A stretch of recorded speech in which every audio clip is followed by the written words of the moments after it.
Late पण थेट. नमस्कार भावंडांनो, त्यांच्या बहिणीनं. आपला भाऊ निघाला यात्रेला. जत यात्रा खूप अशी मोठी यात्रा असते. पहिल्यांदा बाईक पार्क केली सेफ ठिकाणी आणि बघतोय तर गर्दीत थार दिसली. मग आम्ही चालत चालत वरवरच गेलो आणि सगळं झाकू झाकू चमकत होतं. पहिल्यांदा मी माझे भावंड गेलो पाया पडायला.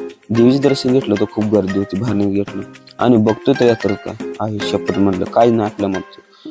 बांगड्या घ्यावं म्हणलं तर मोय झाला. कोणी नाही दिला. गर्दी फुल अशी होती. मग जण काका डसकत होते. हे किती काका ते आहे का काका. काका चिडलेलं. मी एका ठिकाणी गहू उभारलो आणि भूक लागलेली. ही चकना नव्ह नाही भावंड नाही.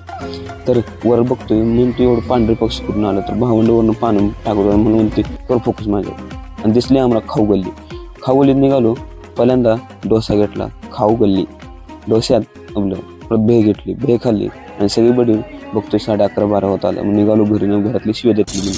मोकळं कसं जायचं म्हणून खूप